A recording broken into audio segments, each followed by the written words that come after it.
तो सर आज press conference करने का क्या कारण है जो चौपाल में इकट्ठे हुए हैं, रविदास चौपाल में, खेड़ी चालक में? देखिए, सबसे पहले तो आपके मीडिया के सभी दर्शकों को और आप मीडिया साथियों को मैं बहुत बहुत धन्यवाद करता हूं कि आप इस कार्यक्रम को कवर करने के लिए आए हैं। मैं कुलदीप बुक्कल, प्रदेश अध्यक्ष दलित महापंचायत संघ हरियाणा। जिस तरह से पिछले लंबे समय से 12 तारीख के बाद से 12 तारीख को जिस तरह की घटना नारनौंद के अंदर घटी, आदरणीय हमारी बहन कुमारी शैलजा जी के खिलाफ जिस तरह की टिप्पणी हुई, उसको लेकर दलित समाज में बड़ा रोष है। और उसके बाद कुछ समाज के ठेकेदार, कोई चीन से था, कोई कहीं से था, नारनौंद हल्के के समाज का ठेका उठाने के लिए आए। उसके विरोध में प्रेस कॉन्फ्रेंस की गई है। ये जो समाज के लोग हैं, इनका कहना ये है हमारी मार्फत, आपकी मीडिया की मार्फत, कि ये कांग्रेस का विरोध कर रहे हैं और कांग्रेस को किसी भी कीमत पर नारनौंद हल्का के दलित समाज के लोग, चमार समाज के लोग वोट देने वाले नहीं है। आज ये मेन मुद्दा ये रहेगा और इसको लेके आज जो है ना प्रेस कॉन्फ्रेंस बुलाई गई है। तो सर आप कह रहे हो कि कांग्रेस को वोट नहीं देंगे, तो कांग्रेस को वोट नहीं देंगे तो फिर किसको वोट देंगे? देखिए, तो समाज के लोगों ने तय करना है। जो कांग्रेस के प्रत्याशी को टक्कर देगा, हमारी बहन बेटियों की के ऊपर जातिगत टिप्पणी करने वाले, उनको जो है ना गाली गलौज करने वाले, और भूपेंद्र सिंह हुड्डा के कार्यकर्ता और भूपेंद्र सिंह हुड्डा राजनीतिक षड्यंत्र रचने वाले हमारे समाज के नेताओं के खिलाफ हम किसी भी सूरत में उनको जो है ना वोट नहीं देंगे। वोट की चोट से जवाब देने का काम करेंगे। समाज नहीं चाहता कि दोबारा से 2004 से 14 का दौर आए। 2004 से 14 के दौर में भूपेंद्र सिंह हुड्डा के राज के अंदर इसी नारनौंद के गांव में, मिर्जपुर में दलित बस्तियां जलाई गई, दलित लोगों को, दलित महिलाओं को जलाया गया। ये समाज दोबारा नहीं चाहता कि मिर्जपुर जैसे कांड हो, गोहाना जैसे कांड हो, बगाना जैसे कांड हो, दौलतपुर जैसे कांड हो। इसको लेके जो है ना समाज के लोग एकजुट हैं और समाज के लोग एक टीम बनाकर हर गांव में जा रहे हैं। जो दलित समाज के लोग हैं उनको समझाने का प्रयास किया जा रहा है और समाज के युवा साथी जो है ना इस बीड़े को उठा रहे हैं। और इसी कड़ी में हमारे संगठन के लोग भी, पिछले दिनों हमने नारनौंद में प्रेस कॉन्फ्रेंस की थी अलग अलग गाँव के अंदर। जैसे हमारे नरेश ठेकेदार जी हैं राथड़ से, इन्होंने आसपास के गाँव की ड्यूटी ली हुई है। सभी साथी अपनी ड्यूटी समझते हुए यहाँ के जो कांग्रेस के कैंडिडेट है, जिनकी जातिवादी मानसिकता है और हमारे नेताओं का अपमान जिन लोगों ने किया, उनके खिलाफ टिप्पणियां की, तो आप देख लो कि सरकार बनी नहीं, वो बने नहीं, उससे पहले किस तरह का शोषण, गाली, जाति तौर पर गालियां देने लगे। अगर ये लोग बन गए तो हमारी बहन बेटियों के साथ किस तरह का रसूख होगा। दोबारा से मिर्जपुर गोहाना कांड होने लाजमी है।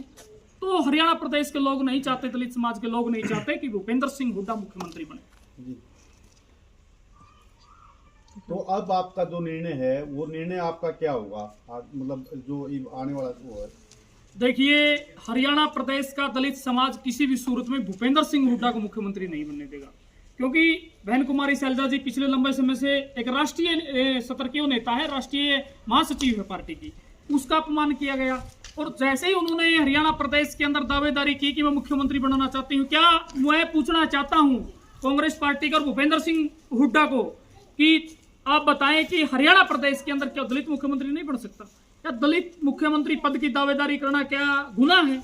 उन्होंने बहन जी के साथ जिस तरह का राजनीतिक शोषण किया, टैची के बल पर, दादागिरी के बल पर कांग्रेस हाईकमान को जिस तरह से कब्जाने का काम किया, और उसके बाद नारनौंद के अंदर या और कई अन्य हलकों के अंदर बहन जी के खिलाफ टिप्पणी करवाई उनके वर्करों ने, समाज के अंदर बड़ा रोष है। और समाज के लोगों ने एक तरफा निर्णय ले चुके हैं कि कांग्रेस को वोट की चोट से जवाब देने का काम करेंगे और भूपेंद्र सिंह हुड्डा को सत्ता में नहीं आने देंगे। किस पार्टी की ओर मतलब आपका दलित समाज इशारा कर रहा है? देखिए, समाज के लोगों ने निर्णय लेना है। 5 तारीख के चुनाव भविष्य में है, मीडिया को ये भी बता देंगे। जो इनको टक्कर देगा, जो इनको चुनाव जिताएगा, मेरा तो कहना है कि उनको मदद करो। वोट की चोट से जवाब देने का आशय में तो ये भी प्रेस कॉन्फ्रेंस करके समाज के लोगों ने पता है। मुझे लगता है मीडिया में बताने की ज्यादा जरूरत नहीं है। और वोट की चोट से पता है ना आपको, जब से 12 तारीख से आदरणीय कुमारी शैलजा जी घर बैठी, 15 दिन के अंदर हरियाणा की राजनीति में उबाड़ आ गया। और बाबू बेटे के पसीने आए कि नहीं आए बताओ, पत्रकार साथियों को तो पता है।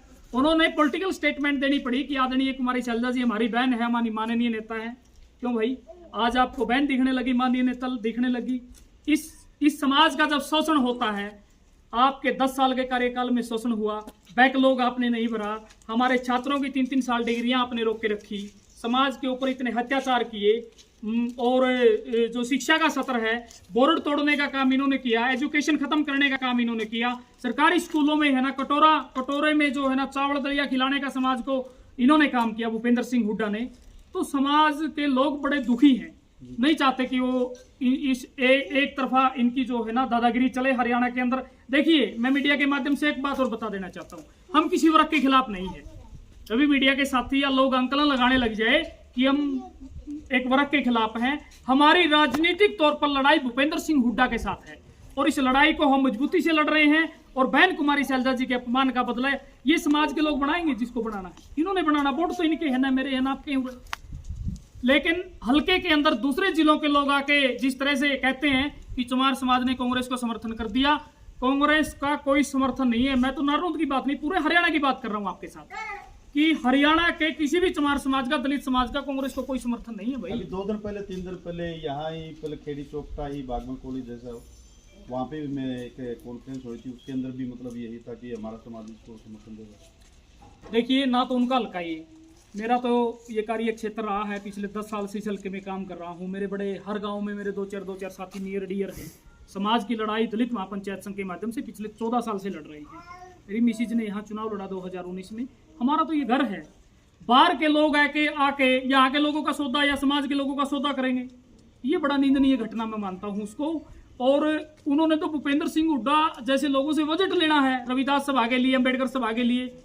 पूरे हरियाणा के अंदर रविदास सभा और अम्बेडकर सभा ने जिस तरह से समर्थन किया भूपेंद्र सिंह हुड्डा का, तो मैं मानता हूँ वो लालची लोग हैं। 4-5 लोगों ने उन सभाओं पे कब्जे कर रखे हैं। चुनाव के बाद उनका भी इलाज करेंगे हम, उनको भी सबक सिखाने का काम करेंगे, उनसे भी समाज के लोग हिसाब किताब मांगेंगे। तो उनकी प्रेस कॉन्फ्रेंस को ज्यादा मैं उचित नहीं मानता कि इस तरह के अंदर, हल्के के अंदर बाहर के लोग आके इस तरह का यहाँ का ताना बाना खराब करे और हमारे समाज के लोगों की जो है ना एक वो लगाएं कि भाई उसको समर्थन कर दिया। बिल्कुल कांग्रेस को समर्थन नहीं है किसी भी सूरत में। समाज के लोग एकजुट होकर कांग्रेस के खिलाफ हैं और वोट की चोट से जवाब देने के लिए बिल्कुल तैयार बैठे हैं। जी, खेड़ी लोकसभा चमार समाज के कितने वोट हैं जी? हल्के में कितने वोट? देखिए, नारनौंद विधानसभा में 35 से 40 हजार वोट हर हल्के में, हर विधानसभा के अंदर 35 से 40 हजार वोट समाज के हैं और वो निर्णायक है।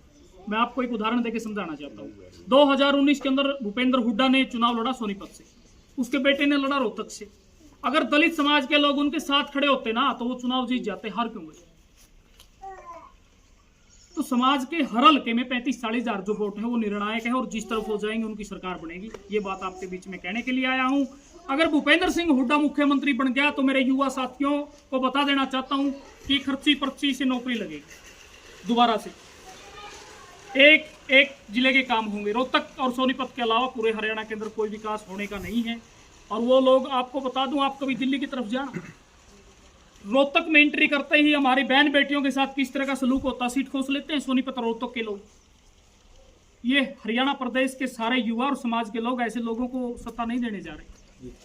ये भ्रम में ना रहे। हरियाणा के पूर्व मुख्यमंत्री भूपेंद्र हुड्डा और उसके बेटे, और किसी भी सूरत में हम है ना, ये बहन जी का अपमान नहीं है, मैं इसको पूरे हरियाणा के दलित समाज का और बहन बेटियों का अपमान मानता हूँ। और इस अपमान का बदला है ना वोट की चोट से लेंगे और 8 तारीख को जो नतीजे आएंगे वो चौंकाने वाले आएंगे। और कोई क्वेश्चन है आपका? है कोई?